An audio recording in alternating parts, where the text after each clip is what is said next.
Hi friends, welcome to our channel. Today మన topic English grammar. దాంట్లో tenses structure గురించి తెలుసుకుందాం. మామూలుగా అందరికి తెలిసిందే. టెన్సెస్ స్ట్రక్చర్లో first subject plus HV plus MV plus object అనేది ఉంటుంది. ఎస్ అంటే సబ్జెక్టు ప్లస్ హెచ్వి అంటే హెల్పింగ్ వర్బు ప్లస్ ఎంవి అంటే మెయిన్ వర్బు ప్లస్ ఆబ్జెక్ట్ అన్నమాట. సో దీనిలో హెల్పింగ్ వర్బ్ని మెయిన్ వర్బ్ని ఎలా యూజ్ చేసుకోవచ్చు, అదేవిధంగా ఎలా గుర్తించవచ్చు అనేది కూడా మనం ఇప్పుడు తెలుసుకుందాం. ముందుగా హెల్పింగ్ వర్బ్స్ అనేవి 3 టైప్స్గా ఉంటుంది.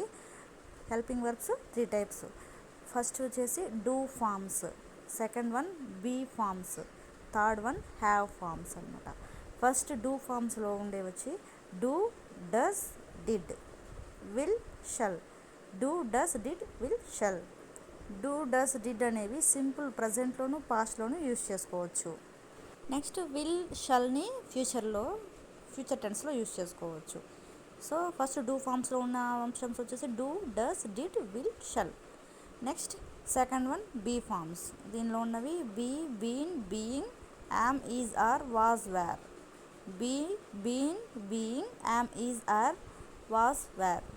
సో కంటిన్యూస్ టెన్సెస్లో be, been, being, am, is, ఆర్ని యూజ్ చేసుకోవచ్చు. వాజ్, వేర్ని వచ్చేసి పాస్ట్ టెన్స్లోకి యూజ్ చేసుకోవచ్చు. నెక్స్ట్ వచ్చేసి have forms. Have, has, had. Have, has, had. దీన్ని పర్ఫెక్ట్ టెన్సెస్లో మనం యూజ్ చేసుకోవచ్చు, ఏ టెన్సెస్లోంచైనా. Next main verb. Main verb అనేది 4 టైప్స్గా ఉంటుంది. Main verb 4 types: V1, V2, V3, V4. Verb 1, verb 2, verb 3, verb 4. So దీన్ని మనం ఎలా గుర్తుంచుకోవచ్చు అంటే వర్బ్ 1 అనేది సింపుల్గా ఉంటుంది, అంటే గో అనుకోవచ్చు. V2 అనేది కొంచెం వర్క్ అయినట్టు అనమాట, అంటే వెంట్. నెక్స్ట్ V3 తీసుకుంటే గాన్, అంటే పూర్తిగా పర్ఫెక్ట్గా ఆ వర్క్ అయిపోయింది. నెక్స్ట్ V4 చూసుకుంటే V1కి కంపేరింగ్గానే ఉంటుంది, గోయింగ్.